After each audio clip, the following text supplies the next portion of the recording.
आपका स्वागत है हमारे चैनल में। तो आज हम दलाल पत्रकार जो अपने आप को निष्पक्ष कहते हैं लेकिन किस तरीके से चाटुकारिता करते हैं, किस तरीके से दलाली करते हैं, उनकी पोल खोल रहे हैं।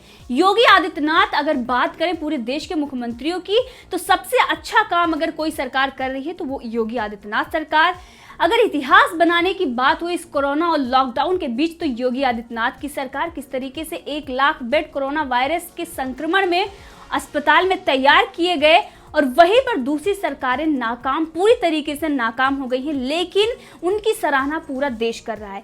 वहीं पर कुछ ऐसे पत्रकार हैं जो सिलेक्टिव न्यूज दिखाते हैं, सिलेक्टिव पत्रकारिता करते हैं और उसमें भी बहुत सारी फेक न्यूज होती हैं। किस तरीके से कुछ पत्रकार हैं जो फेक न्यूज फैलाते हैं। बात कर रहे हैं राजदीप सरदेसाई की। राजदीप सरदेसाई ने एक ट्वीट किया और उन्होंने एक व्यक्ति की मृत्यु पर किस तरीके से टीआरपी लेने की कोशिश की।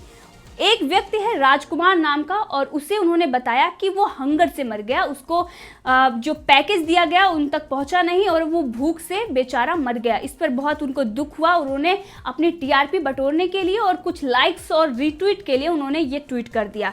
तो एक तरीके से इन्होंने ये भी काम किया। दूसरी तरीके से किस तरीके से बीजेपी की सरकार को कटघरे में ये यहाँ पर खड़े कर सकते थे और किस तरीके से उन पर आरोप लगा सकते थे, लेकिन इनका जो पर्दा वो फाश हो चुका, क्योंकि आज सोशल मीडिया पर हर कोई जानकार है और सबको ये पता है कि किस तरीके से कहां पर क्या हो रहा है। तुरंत कार्रवाई भी कर रही है और ये उत्तर प्रदेश है। पंगा भी इन्होंने किससे लिया, वो उत्तर प्रदेश प्रशासन से। तुरंत इनकी पोल खुल गई और डीएम ने उस पर जो बांदा की इन्होंने घटना बताई और बांदा के डीएम ने तुरंत इनकी पोल खोल दी। उन्होंने कहा कि जो आपने तथ्य दिया है ये बिल्कुल सरासर गलत है। उनकी मृत्यु बीमारी के चलते हुई है, भूख के चलते नहीं हुई है, क्योंकि 1 अप्रैल को, 17 अप्रैल को, 6 मई को और साथ में 18 मई को उनके घर पे गेहूं, चना, साथ में ही चावल उनके घर पर पहुंचाया गया है और उनकी उपरोक्त खाद्य सामग्री जो पहुंचाई गई है वो बिल्कुल उनको निःशुल्क प्राप्त हुई है। और जिस तरीके से आपने ये तथ्य दिखाया है ये बिल्कुल गलत है। उनकी मृत्यु, जो व्यक्ति है उसकी मृत्यु भूख से नहीं हुई है। तो इनकी जो पोल थी वो तुरंत उस पर खुल गई, लेकिन उसके बाद भी इनको शर्म नहीं आएगी, क्योंकि ऐसे पत्रकार बार बार ऐसी घटनाओं को अंजाम देते हैं, बार बार झूठ फैलाते हैं और उसके बाद इनको ना माफी मांगना आता है और ना ही इस पर इनको पछतावा होता है। ये फिर दोबारा ऐसी घटनाओं को अंजाम देंगे, फिर दोबारा ये ऐसे ट्वीट को करेंगे, दोबारा ऐसी एक तरीके से किसी की चाटुकारिता करते हुए उनके जो विपक्ष हैं, उनकी जो विरोधी पार्टियां हैं, उन पर ये सवाल खड़े करते हैं। बिल्कुल जी, हम बात कर रहे हैं कांग्रेस की, किस तरीके से ये कांग्रेस पर उनके लिए, उनके फेवर में ये ट्वीट करते हैं। और पत्रकारिता की बात करें तो इनके लिए पत्रकारिता का मतलब है कांग्रेस का गुणगान करना।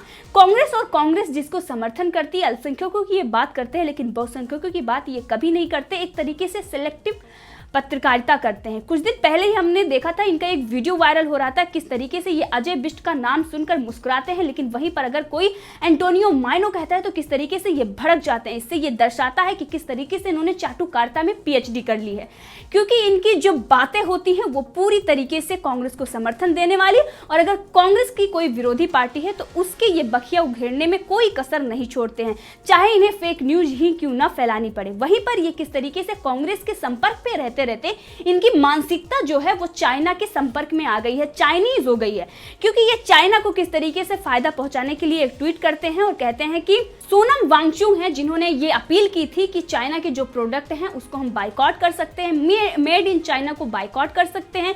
टिकटॉक को उन्होंने डिलीट करने की बात कही थी, अनइंस्टॉल करने की बात कही थी, उस पर इन्होंने चुटकी यानी तंज कसा था, एक तरीके से जैसे चाइना का कोई जर्नलिस्ट हो वो भारत पर तंज कस रहा हो या भारत के लोगों को उनको चिढ़ाने की बात कर रहा हो। उसी तरीके से राजदीप सरदेसाई ने ट्वीट किया। उन्होंने कहा कि क्या जो स्टैचू ऑफ यूनिटी है उसको हम लोग विजिट नहीं करेंगे क्योंकि वो चाइना का है, इनका ये कहना था।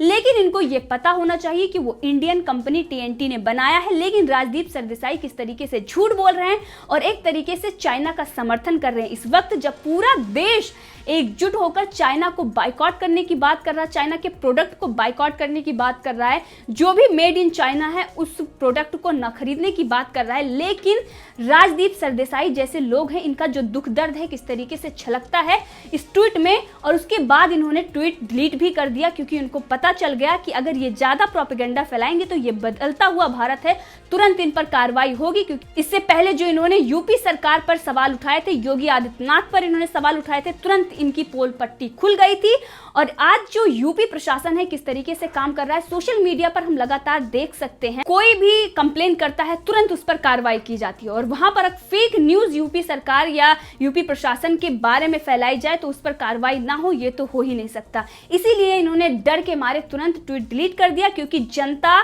आज जागरूक है और ऐसे पत्रकारों को मुंहतोड़ जवाब दे सकती है। इससे पहले इन्होंने कई बार ऐसी झूठी रिपोर्टिंग की है, चाहे वो सोहराबुद्दीन केस हो जिसपे इन्होंने बाद में माफी भी मांग ली थी, लेकिन झूठी रिपोर्टिंग के लिए इनको शर्म नहीं आती। ये बार बार ऐसी रिपोर्टिंग करते हैं, सिलेक्टिव ये पत्रकारिता करते हैं, ये फेक न्यूज फैलाते हैं, बिल्कुल उसी तरीके से जो कुछ चाटुकार पत्रकार हैं जो कांग्रेस ने रख रखे हैं अपने गुणगान गाने के लिए। क्योंकि इन लोगों को ये लगता है कि अगर हमें करियर बनाना है या हमें चमकना है तो किसी एक पार्टी का गुणगान गाते रहो, और चाहे वो पार्टी देश विरोधी पार्टी ही क्यों ना हो, चाहे वो चाइना को ही समर्थन क्यों ना कर रही हो। क्योंकि इस समय हमने देखा है कि कांग्रेस के बहुत सारे समर्थक हैं जो लद्दाख में विवाद चल रहा है उस पर मजे ले रहे हैं, कई सारी ऐसे फोटोज शेयर कर रहे हैं, और उनका कहना है कि देखिए जो सेना के जवान हैं जो कश्मीर में खड़े होकर कश्मीरियों पर अत्याचार करते थे, उनको देखिए किस तरीके से चाइना ने बंधक बनाया, चाहे वो फेक न्यूज ही क्यों ना हो, चाहे वो फेक फोटोज ही क्यों ना। लेकिन सबसे ज्यादा मजा अगर इस वक्त किसी को आ रहा है तो वो पाकिस्तान को आ रहा है।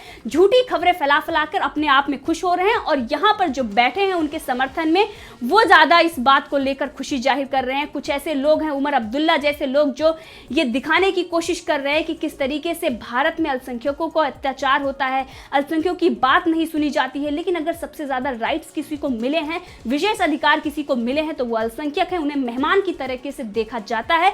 लेकिन उसके बावजूद भी ये अपने को आपको चमकाने के लिए और देश को तोड़ने के लिए, क्योंकि हमने देखा है कि पिछले दिनों ने इन्हें ऐसे लोगों को भड़का भड़का कर क्या कुछ नहीं किया, और आज भी ये पूरी तरीके से फेक न्यूज फैलाते हैं और लोगों को बरगलाने की कोशिश करते हैं। इनका ये मेन मोटिव था कि जो statue of unity Sardar Vallabh भाई पटेल की प्रतिमा बनी है वो मोदी गवर्नमेंट ने बनवाई है, और मोदी सरकार को इस पर ये घेर सकते थे और ये लोगों में भ्रम फैला सकते हैं। क्योंकि इनके जो समर्थक हैं वो सही है या गलत है ये नहीं देखते, सोशल मीडिया पर चीजों को पोस्ट करने लगते हैं। क्योंकि अभी हमने देखा था कि 1 करोड़ की बात आई थी कि 1 करोड़ जो लोग हैं उनका हमने इलाज करवाया है। बात थी आयुष्मान भारत की, लेकिन लोगों ने उसको किससे जोड़ा? कोरोना वायरस से। और लोगों का कहना था इतने तो हमारे देश में केस ही नहीं है, अभी तो 1 लाख से ज्यादा केस हैं और 1 करोड़ की आपने इलाज करवा दिए, ये कैसे हो गया? पूरे सोशल मीडिया पर इसे पूरी तरीके से फैलाया जा रहा है। और अभी कुछ दिन पहले हमने देखा कि अमित शाह का जो इंटरव्यू ई एजेंडा में लिया गया उस पर भी इन्होंने काफी फेक न्यूज फैलाई,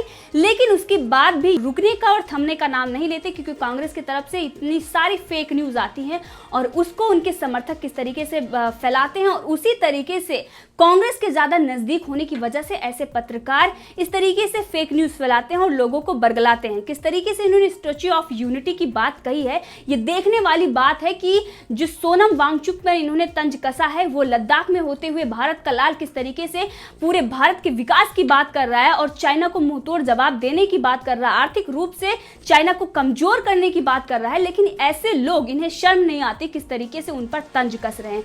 तो ऐसे लोगों को थोड़ी सी शर्म करनी चाहिए, क्योंकि जिस देश में रह रहे हैं उस देश का इनको गर्व होना चाहिए और उस देश के भलाई के काम करें। अगर नहीं कर सकते तो ना करें, लेकिन उसके विरोध में और लोगों पर झूठी तरीके से झूठ थोपने की कोशिश ना करें, लोगों को बरगलाएं ना। क्योंकि अगर जनता कभी ऐसे पत्रकारों को जवाब देगी, क्योंकि हमने देखा है कि कई ऐसे पत्रकार हैं जो ऐसे फेक न्यूज फैलाते थे और आज उनकी हालात ऐसी हो गई है कि उनको कोई देखना और सुनना पसंद नहीं करता, बजाय उनके जो उस प्रोपेगेंडे के तहत फंस चुके हैं, जिनकी मानसिकता ऐसी हो चुकी है। तो बने रहिए हमारे चैनल के साथ और फिर मिलेंगे अन्य विषय पर।